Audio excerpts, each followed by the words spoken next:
Hello hi అండి, అందరికీ నమస్కారం. My name is Ram. Welcome to CEO TV. ఈరోజు అయోధ్య రామ మందిరంలో జరిగిన అతి దారుణమైన దోపిడీ, దీని మీద హిందుత్వానికి జరిగిన అన్యాయం. ఎందుకంటే ఈరోజు హిందూ మతాన్ని దేశించే వాళ్ళకి ఈరోజు పగ్గం చేతిలో పెట్టి ఒక కోతికి కొబ్బరికాయ చేతిలో పెట్టినట్టయింది. అయితే దీని మీద చాలామంది కంటెంట్ చేస్తున్నారు. బట్ దీని మీద ఇప్పటికీ ఈ అధికారులు కానీ లేకపోతే ఈ గవర్నమెంట్ పెద్దలు కానీ సరిగ్గా స్పందించకపోతే హిందూ మతం మీద, హిందూ భావజాలాలు ఉన్న హిందువుల మీద మాత్రం ఇది తీవ్రమైన నష్టాన్ని లేకపోతే పరువుని దిగజార్చే విధంగా అయితే ముందుకు తీసుకెళ్తుంది. ఈరోజు ఈ దేశంలో హిందూ మతానికి ఒక పెద్ద పీట వేసి గవర్నమెంట్స్ నడిపిస్తున్నాయి. అటువంటి గవర్నమెంట్స్కి ఇది చాలా కొట్టరానికి కొయ్యింది. అదే అయోధ్య రామ మందిరంలో జరిగిన చోరీ. ఉండిల్లో డబ్బులు దొబ్బేస్తున్నారు. ఆ ఉండిలో డబ్బులు దొబ్బేస్తున్న వ్యక్తుల్ని అరెస్ట్ చేయడం కాదు, వాళ్ళకి తగిన శిక్ష ఈ పాటికే పడిపోవాలి. అలాంటిది వాళ్ళని అరెస్ట్ చేసాము, వాళ్ళ దగ్గర నుంచి 420 కేసు పెట్టి ఏదో రికవరీ చేసాము అని చెప్పుకోవడానికి మనకు సిగ్గుచేటు అనిపిస్తుంది. ఏదేమైనా దీంట్లో ఆదిత్య యోగినాథ్ గారు అయితే మాత్రం సీరియస్గానే స్పందించాడు, షిట్ వేసాడు. సిబిఐ కూడా అతని దర్యాప్తుకి అవకాశం ఉందని చెప్తున్నాడు. ఇవన్నీ పక్కన పెట్టేస్తే అసలు ఈ చర్య ఎలా జరిగింది, దీని వెనకాల ఉన్న విషయాన్ని తెలుసుకుందాం. అయితే ఈ అయోధ్య రామ మందిరం ఈ ఉండీలు ఏదైతే ఉంటాయో, ఉండీల్లో కొంత మనీ వేస్తూ ఉంటారు కదా ఈ వచ్చిన భక్తులు. అలా మనీ వేసే క్రమంలో చాలా వరకు ఉండీని లెక్కించే దాంట్లో అవుట్ సోర్సింగ్ ఎంప్లాయీస్ ఉన్నారంట. వాళ్ళు ఎవరు అనుకుంటున్నారు? SBI bank out sourcing employees నియమించింది. వాళ్ళు ఈ ఉండి నియామకాల్లో ఉండి దగ్గర ఉండే ఎంప్లాయీస్గా వాళ్ళు అయితే పనిచేస్తున్నారు. వాళ్ళ శాలరీస్ 15,000 నుంచి 20,000 వరకే. ఓకే, వీళ్ళు ఏం చేస్తున్నారంటే ఒక ఏదైనా డబ్బులు వస్తున్నాయి అనుకో, అదే ఉండిని లెక్కించే సమయం వస్తుంది అనుకోండి, ఉండి లెక్కించే సమయంలో వాళ్ళు ఒక 5గురు పోగడి సీసీ కెమెరాకు అడ్డుగా నిలబడి ఉండిని లెక్కించే ముందే దాంట్లో ఉన్న కొంత క్యాష్ని దొబ్బేస్తున్నారు. ఆ దొబ్బేసిన క్యాష్ని ఈ బూట్లలో పెట్టుకోవడం, లేకపోతే బాత్రూంలో దాయడం, లేకపోతే డ్రెస్సుల్లో దాచుకోవడం, ఇలా చేస్తూ వాళ్ళైతే బయటికి తీసుకెళ్తారు. దీంట్లో సరైన సెక్యూరిటీ కూడా లేకుండా, అంటే సెక్యూరిటీ చెక్కింగ్ కూడా లేకుండా వాళ్ళైతే ఆ డబ్బును బయటికి జారవేస్తున్నారంట. సో అలా తీసుకెళ్ళిన డబ్బుతో వాళ్ళు ఈరోజు ఫుల్ లగ్జరీ లైఫ్ని ఎంటర్టైన్ చేసుకుంటున్నారు. అందులో అతను ఉన్నాడు అవినాష్ శుక్లా. ఇతనే మెయిన్ క్యాండిడేట్. ఇతను దాదాపుగా 2 కోట్ల నుంచి 3 కోట్ల వరకు దొబ్బేశాడనేసి అంచనా. అయితే అవినాష్ శుక్లే కదండి, దీంట్లో 8 మంది ఉన్నారు. వీళ్ళు మొత్తం చేసిన సొమ్ము 7 నుంచి 8 కోట్లు అనేసి అఫీషియల్గా అయితే మాత్రం అనౌన్స్ చేశారు. కానీ అంతకన్నా ఎక్కువ ఉంటుందనేసి ప్రతిపక్షాలు లేకపోతే హిందుత్వ భావజాలాలను వ్యతిరేకించే చాలామంది అపోజిషన్ వాళ్ళు అయితే మాత్రం మాట్లాడుతున్నారు. దాదాపుగా 100 కోట్ల నుంచి 200 కోట్లు అని వాళ్ళు మాట్లాడుతున్నారు. అయితే మరి దీని మీద పూర్తి సమాచారం ఇవ్వాలంటే సిబిఐ దర్యాప్తుకి వెళ్ళాలనేసి చాలామంది అడుగుతున్నారు. అయితే ఈ విషయాన్ని బయటపెట్టింది ఎవడు అంటే దేవేందర్ కుమార్ సింగ్. ఇతను ఈ డిపార్ట్మెంట్కి సంబంధించి ఇంకో ట్రస్ట్ మెంబర్గా ఉన్నాడు. అతను ఇదంతా చూసి టైం వచ్చినప్పుడు బయట పెడదామనేసి అతను ఆగాడంట. అంటే ఏంటంటే అతనికి ఇప్పుడున్న అక్కడ అయోధ్య రామ మందిరం యొక్క మాజీ ఎమ్మెల్యే, అంటే జేఎస్పీ సమాజ్వాదీ పార్టీ ఎమ్మెల్యే, అంటే ఇప్పుడు ప్రజెంట్ అతను అయితే మాజీ ఎమ్మెల్యేగా ఉన్నాడు. ఇప్పుడు యోగి ఆదిత్యనాథ్ యొక్క గవర్నమెంట్ నడుస్తుంది కాబట్టి అతనితో ఇతను ఎప్పటి నుంచో డీలర్షిప్లో ఉన్నాడు. సో ఇతను ఏం చేశాడంటే తిన లైవ్ మీట్లోకి రాకుండా తన యొక్క డేటా ఏదైతే ఫోన్ కాల్స్ రికార్డ్స్ ఉన్నాయో, లేకపోతే ఏదైతే వీడియో రికార్డ్స్ ఉన్నాయో ఇవన్నీ పట్టుకెళ్ళి అతనికి ఇచ్చాడు. అతనికి ఇచ్చిన తర్వాత ఆ ఎమ్మెల్యే పవన్ పాండే ఈ విషయాన్ని ఒక ప్రెస్ మీట్ పెట్టి ఈ అయోధ్య రామ మందిరంలో జరుగుతున్న అతిపెద్ద చోరీ అనేసి ఈ జూలై నెల 4 రోజుల ముందు అయితే మాత్రం ఒక ప్రెస్ మీట్లో అయితే గట్టిగా అనౌన్స్ చేశాడు.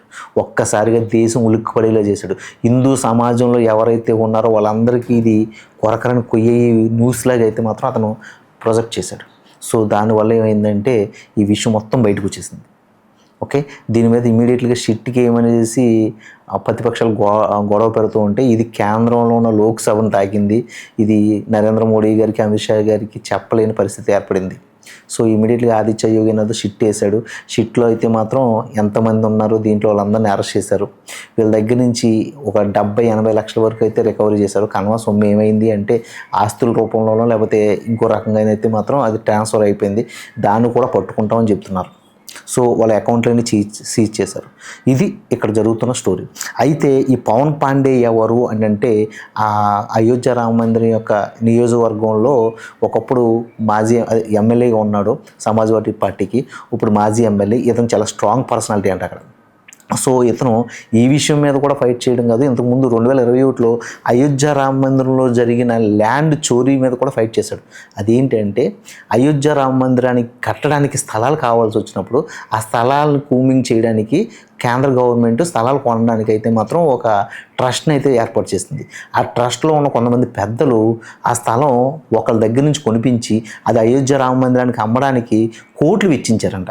అంటే ఒకళ్ళ దగ్గర ఆ స్థలం అయితే లక్షల్లో ఉంటే దాన్ని ఇక్కడ ఈ అయోధ్య రామ మందిరానికి అయితే కోట్ల రూపాయలు అమ్మారు. అది కూడా ఎప్పుడంటే సంవత్సరం 2 సంవత్సరాలు కాదు, విత్ ఇన్ 10 minutes 15 minutes. అంటే అక్కడ రిజిస్ట్రేషన్ అయిపోయిన వెంటనే ఇక్కడ రిజిస్ట్రేషన్లో మాత్రం అది కోర్టులోకి వెళ్ళిపోయింది. అంటే ఒక స్థలం 1,00,000 రూపాయలు కొంటే దాన్ని ఇక్కడ ₹1,00,000 అమ్మించారు. దీని మీద ఆ ట్రస్ట్ మెంబర్స్ మీద సిబిఐ దర్యాప్తు చేయాలి, దాని మీద పూర్తి విచారణ చేయాలి అంటే ఆ ట్రస్ట్ మెంబర్స్ బయటకు వచ్చి వాళ్ళు వివరణ ఇచ్చారు. అదేంటంటే అయోధ్య రామ మందిరానికి ఈ ట్రస్ట్కి సంబంధం లేదు. వాస్తవంగా ఆ స్థలాలు అమ్మిన వాళ్ళు ఎవరైతే ఉన్నారో వాళ్ళ స్థలాలకి ఒక అగ్రిమెంట్ ఉంది. 2011లోనే ఆ స్థలాలు వేరే వాళ్ళకి అమ్ముకున్నారు. అయితే వాళ్ళ అప్పుడు రిజిస్ట్రేషన్ చేసుకోలేదు, కానీ ఆ పాత అగ్రిమెంట్ల ప్రకారంగా అయితే మాత్రం ఆ అమౌంట్ ఇచ్చేస్తున్నారు. సో ఇప్పుడు అయోధ్య రామ మందిరం ఆ స్థలం కొనుక్కుంటా అన్నప్పుడు వాళ్ళ అగ్రిమెంట్ ప్రకారంగా వాళ్ళు రిజిస్ట్రేషన్ చేసుకోవాలి. ఆ రిజిస్ట్రేషన్ చేసుకున్న వాళ్ళ దగ్గర నుంచి అయోధ్య రామ మందిరం ట్రస్ట్ అది కొనుక్కోవాలి. సో దానివల్ల ఏంటంటే 2011 రేటు ప్రకారంగా వాళ్ళు అయితే రిజిస్ట్రేషన్ చేసుకున్నారు. దాని నుండి 2021 మధ్యలో మా అయోధ్య రామ మందిరం ట్రస్ట్కి వాళ్ళు ఇప్పుడు ఎంతైతే కూమింగ్ చేస్తుందో రేటు దాన్ని బట్టి రేటు కట్టించారు అని చెప్పి ఆ ట్రస్ట్ అయితే మాత్రం అక్కడి నుంచి దాని వివరణ ఇచ్చింది. ఇది ఎంతవరకు నిజం అనేది పూర్తి అవగాహన లేని జనాలకి అర్థం కాదేమో, కానీ అది మీరు అర్థం చేసుకోవాలని కోరుకుంటున్నాను.